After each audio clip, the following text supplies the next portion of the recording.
Spread the fire. Welcome back to SMWX, and I'm extremely excited today to be joined by the EU Ambassador to South Africa, His Excellency Marcus Cornaro.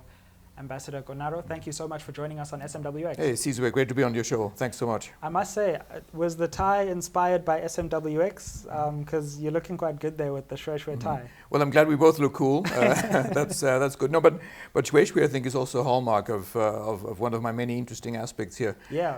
In South Africa. Came across the fabric sort of 4 years ago. I saw it actually emerging big in fashion, in style, in designer. And giving sort of a very strong sort of African flavor to the broader mix in which South Africa is young people. Definitely. And others are moving. So I also wear it outside of occasions like this. But yes, I was thinking of you, Sizwe, this morning, and I thought I would bring this to the show. Very cool. Well, I and the SMWX family fully approve. You know, before we get into some of the serious issues that confront Europe, Africa, South Africa, I was interested in just your personal story and how you are linked to Southern Africa and Africa itself. And you were telling an interesting story about President Mandela's first SADC meeting. Can you tell us how that happened and how that led you back to South Africa some decades later? No, that was amazing, absolutely amazing. I moved to Zimbabwe at the time as an Austrian regional attaché, looking at SADC when SADC was still a frontline state to then still racist South, as we called it. Then moved there 86, and then just when I left 90, it was just after Nelson Mandela was freed and he made his first appearance in Zimbabwe, Lusaka, at one of the SADC moments. It was phenomenal. It was really phenomenal, the type of hope which swept through the country. Of course, also a type of hope which was echoed at the time also with Germany, with the reunification, the fall of the Berlin Wall, and some of those monumental changes back home, but very, very strongly echoed in what was happening in Southern Africa. And ever since, yes, with Zimbabwe, South Africa, my wife and I met my wife in Zimbabwe. Very good. She's German, and we married actually there, and we kept a very, very close affinity to what was happening, to individual friends we had kept all along from then, but more generally also the politics of change, Zimbabwe and South Africa. And yes, that was very much the motivation for me to jump on the opportunity to be appointed here 4 years ago as EU Ambassador to South Africa. Well, you certainly have a way of picking interesting times to be in the countries that you've been in. You've had a fascinating career covering so many different places. But I want to start at home in Europe because this is a time of upheaval in many ways, in the divorce, as it were, between Britain and the European Union. And I wondered, you know, we speak at a time when rhetoric in Britain is you know, hurtling towards a potential exit on the 31st of October, quote, do or die. Of course, that may not happen if a deal is struck.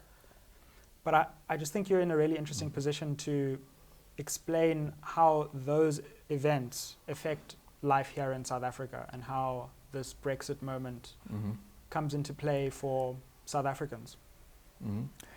Thanks, Sizwe. No, Brexit was a phenomenon, quite a moment here, which I witnessed here, the referendum.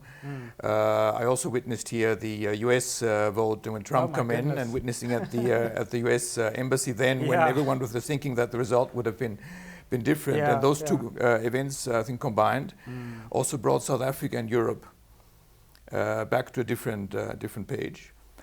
And both events actually, unfortunate as I would call them, helped us actually to refocus also the South African mindset on what Europe really means. And South Africa reacted quite helpfully as far as I'm concerned. A, they told the UK they don't like it. B, they told them we don't understand it. But C, they also told them, listen, it's your democratic choice, which also we say, of course, in Europe. But see, whatever you do when you leave the European Union, make sure that you stay as closely as possible to the type of economic, the type of investment, the type of research relationship we have with sort of continental European Union. So that was a very, very strong message of South African body politics realizing how precious sort of the type of relationship is we have. A relationship more recently during my tenure also enshrined in a more updated economic partnership agreement, which is absolutely vital to keep sort of European Union, South African trade flows alive. But this said, anyway, we're still not yet there on the 31st October. You rightly said the British politics is quite volatile. Indeed. To see what were to happen. Clearly from the European Union perspective, it's something where we collectively think it's regrettable, but a fair democratic choice if that is what they want to do. It's probably a lose-lose situation for both. I guess the UK would be sort of losing more out on opportunities as the rest of the 27 European Union member states. But importantly for South Africa, what both my British colleague here and myself have always said, we don't want to penalize a good partner like South Africa. So I think we always also owe it, as we orderly or not sort this out, that this should not be at the expense of a country like South Africa, which very bona fide continues with strong trade and investment relations. And I still like to hope that we can keep that promise to South Africa, both us from the European Union, but also my British colleagues. Well, as you say, running in parallel with this was this partnership agreement between the EU and South Africa, which I believe was ratified in October 2016. That's right, yeah. And take us through why that's an important agreement for both the European Union and South Africa. And how has it been implemented in the few years since that ratification happened at the end of 2016? Well, maybe 2 or 3 points by way of example. The one thing we pride ourselves that it's still asymmetric as a general trade relationship because it has more benefits for South Africa and for the region as opposed to European Union partners. And this in the understanding that these trade relations should still help very much regions like Southern Africa to develop and to catch up, be it in the aggregate in terms of trade volume, but also very, very importantly, we have sort of an inbuilt accelerator, we hope, for regional value chains to emerge with SACU countries and South African countries. And secondly, and this is also, there's indeed new opportunities for South African export markets, very big in agro and agro-business. The agreement for the first time contains good arrangements for fisheries and make also the fishery market and exports more transparent. There's some interesting stuff built in on mineral beneficiation. And all of that, since you asked me, I mean, it's now 2 years that we start to implement this, has already shown quite healthy trade statistics grow, notably from South Africa versus Europe. So the trade deficit starts to consistently decrease in favor of South Africa, if I look that over the last 2 or 3 years. And very interestingly, if we just look at the last 2 or 3 years, in a year where trade failed dramatically with China, failed significantly with the US, you still had a 3-4% steady increase of trade volumes of South African products to Europe, which also shows that the type of trade, and this is my third point, the type of trade we have between South Africa and Europe is not just raw materials out, finished products in. Very dependent on sort of the annual business cycles, but rather we have processed products out and we have productive capital coming back in. And this proves remarkably resilient against sort of the volatility of emerging markets, the volatility, say, of an economy like China or Brazil. So all of that, I think, is good news. But I think we should be fair to your viewers also to say that this is not an agreement which implements itself automatically. There's the one or the other sort of trade irritant which still we need to iron out. Sometimes it's linked to phytosanitary health standards. Sometimes it's also linked to the way, if I look at the import side of things, the overregulation of some of the South African industries. And particularly, I think we need to push more of South African business in SACU member countries, that is Botswana, Lesotho, Swaziland, but Namibia and Mozambique, to make better use of that regional accumulation of origin, as we call it. So this is still sort of a low-hanging fruit, which is not yet fully tapped in by South African business. And I know that some of the priorities that you've worked on, which flow from that agreement, are around small businesses. And you know, when I think of a number of our subscribers being young, passionate entrepreneurs with smaller businesses, what kinds of opportunities are there available for, you know, a young South African who's interested in maybe some of the markets that you have access to or operate within? What are the kinds of things that that agreement means for them? I would say the agreement in combination to another program actually we are having, that on small medium enterprise we have quite a sizable development program with various departments. In fact, 50 million euro, which is almost a billion rand in grant, where we try to deliberately push South African mindset, which I think we have to be honest is still very much pegged on big business or no business. Absolutely.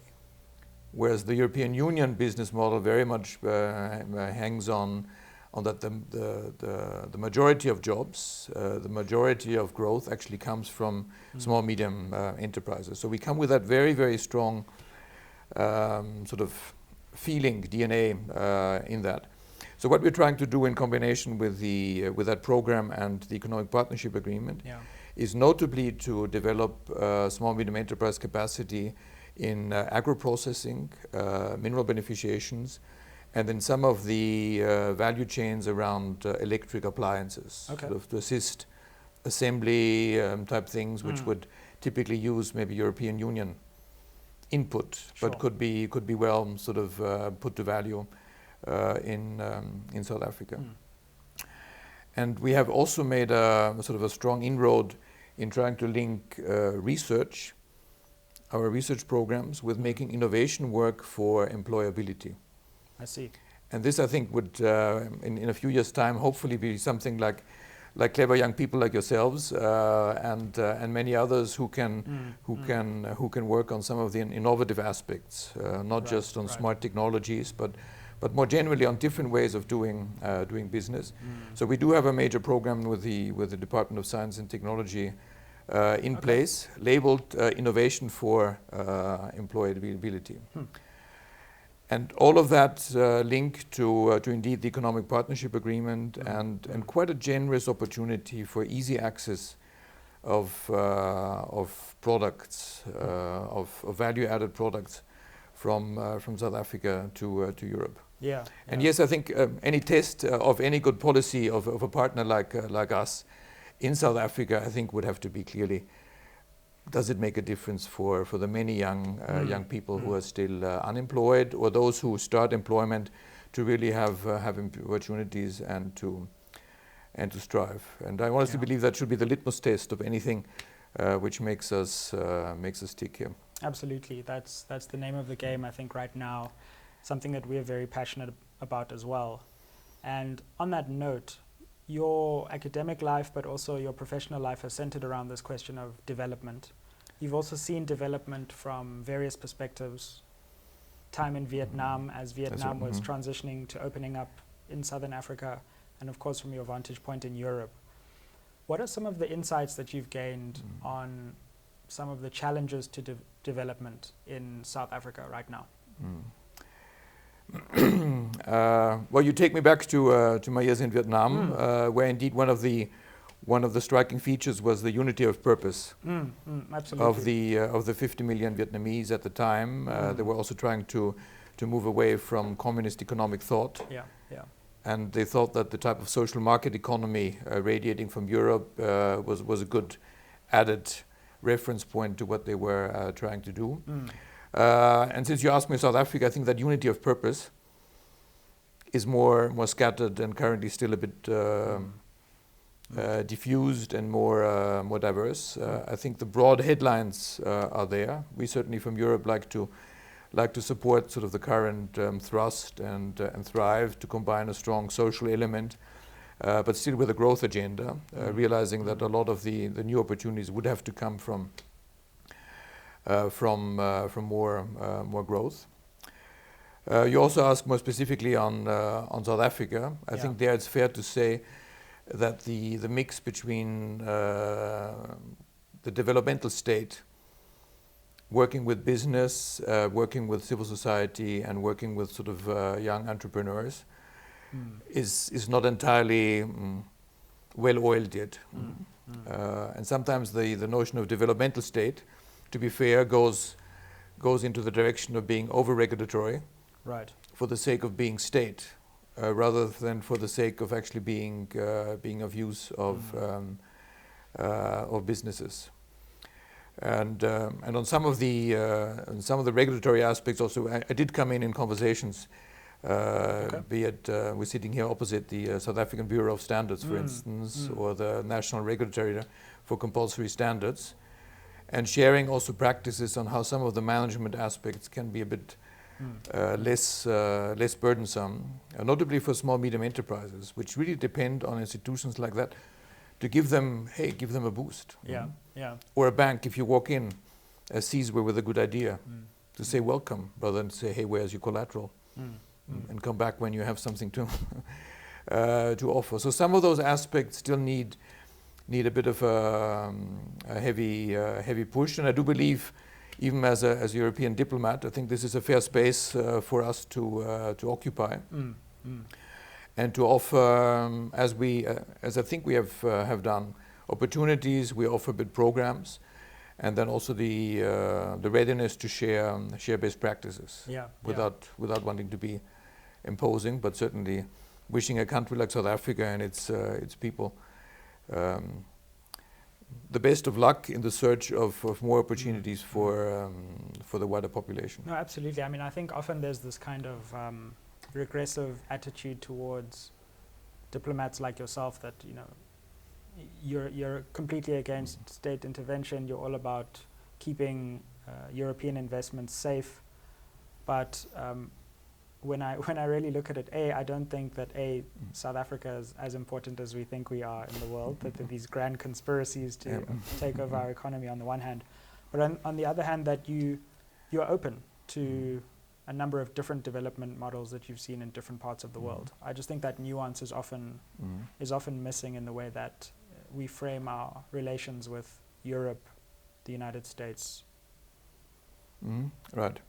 And I would also say that my job is not just to make European business here work. On the contrary, I think my job is very much to assist the country in its unfinished business of transformation, which maybe was a message which was difficult to get across to some of my interlocutors. I can only imagine. Somehow they see me as European, and they think I'm here to make sure that sort of the wide segment of the population and business stays happy. But that's honestly not the mandate. The mandate is very much to come from a body like the European Union, where we actually know what transformation entails. We have, I mean, if you look at the history of European Union, we brought in Spain and Portugal after sort of a fascist dictatorship and trying to find their feet in democracy. That was in the 70s.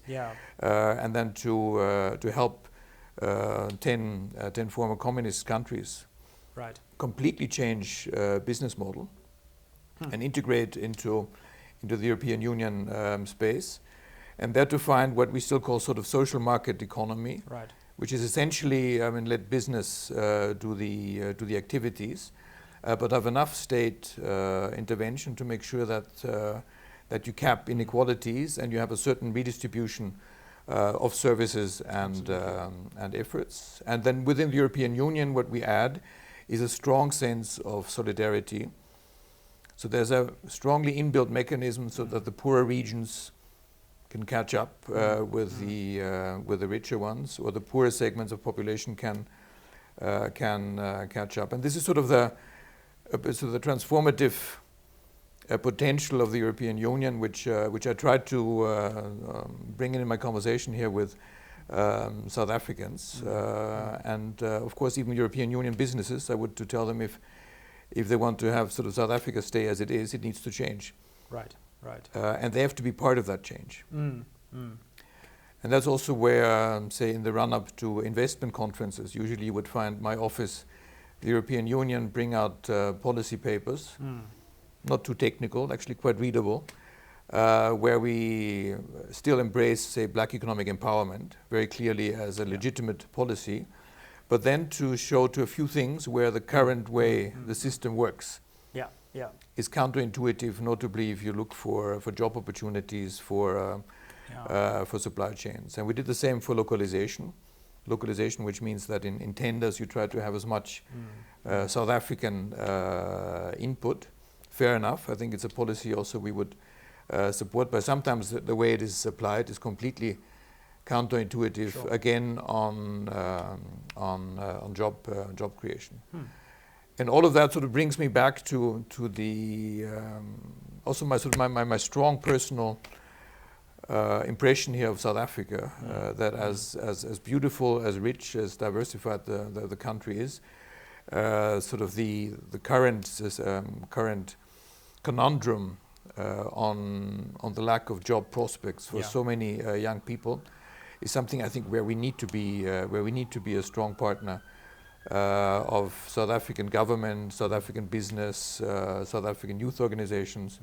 Team up with media, messages, sort of like yourself here on the show, Sizwe, just to make sure that that South Africa on this is not alone. Yeah, absolutely.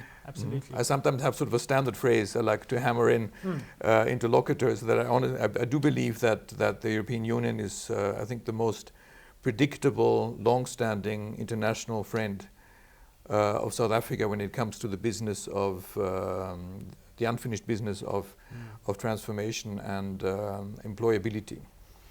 It's great to hear you disrupt that binary, because I think often, opponents of transformation in South Africa kind of say what would happen to investors if transformation was serious, and then to hear you then say, actually, no.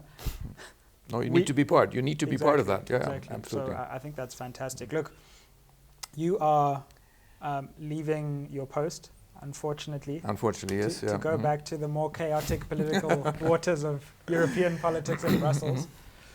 And I just want to ask you, what was the most difficult part of your tenure?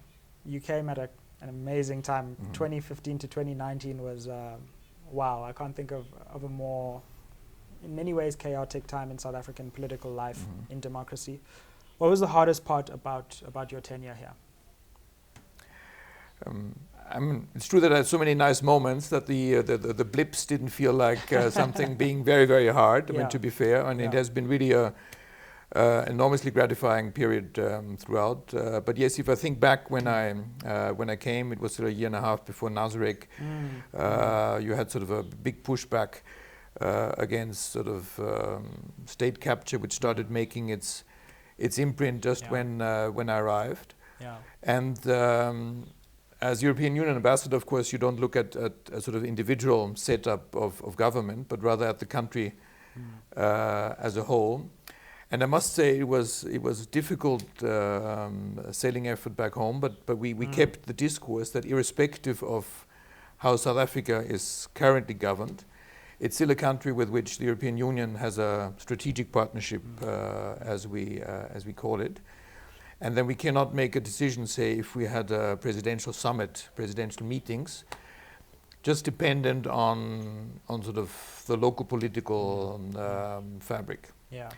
Anyway, we had then Nasrec, we had with a new president sort of being voted in, and then it was with the new president that we managed to get this overdue summit going. Very successful visit of President Ramaphosa to meet our still current EU presidents Juncker and Tusk in Brussels just after the first investment conference. But I come back to your question, as I say, even if that had not happened like that, I think the argumentaire of Europe's place in South Africa's politics was such that I believe also we would have had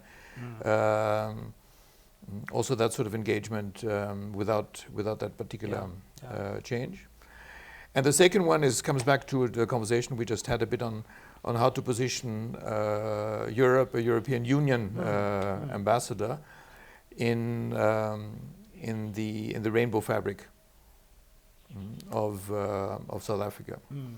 So I deliberately sort of made sure that I travel as much as I could, not just the obvious Durban, Cape Town type destinations, but also throughout the country, and also try to see it through different people's eyes, which has been very enriching. Just some of these trips to Eastern Cape or Northern Cape or up there, and Mpumalanga, a wonderful experience. But they didn't come automatically. So it also took a bit of an active energy to do that. And then just finally, I suppose the reverse question. It feels like hope is in short supply and has been for a very long time. But from your perspective, having seen various parts in the world, what reasons do you think South Africans still have to hope? Hey, I mean, hope, I think, is a commodity which is available for anyone. It's not a resource which you need to buy. It has to come out of your own personal fabric. And there I've seen so many sort of very sort of energizing aspects. Civil society, strong, ready to mobilize. The public outcry for the recent violences, and I think a genuine effort tried to pull this back. South Africa's role, I believe, in the African continent, even though some say it would have gotten a bit tarnished with the Afro xenophobia. I don't think so in the long term. The hope, I think, is well. I'm sitting here next to the map, and then sort of you can look at the continent to Europe from that prism, where its people and the country itself has a lot to offer and a lot to gain from, notably, I think, gradually improving regional cooperation, African Union, the South African chairmanship next year, with a good opportunity to show a bit of continental leadership. But particularly, I think people like yourselves having active shows involving, I think, a great readership, followers in active debates, capacity to debate. That's certainly not a problem. bring topics to the fore, and through that keep the societal fabric together. So I certainly am if I had sort of a permanent stake in South Africa, I would not be worried. But I would also like to be part of the continued transformation, just to make sure that it can stay as beautiful and as lively, as diversified as it is. Absolutely. Well, we hope that your experience navigating through this crazy political period will stand you in good stead for your return back to Brussels. And thank you so much for joining us on SMWX. Sizwe, thanks so much for the show. Thanks a lot. Ayeye. Thanks for watching the content. Like, share and subscribe on all platforms. smwx.co.za to join the WhatsApp channel. And let's build a new conversation for a new generation. Ayeye.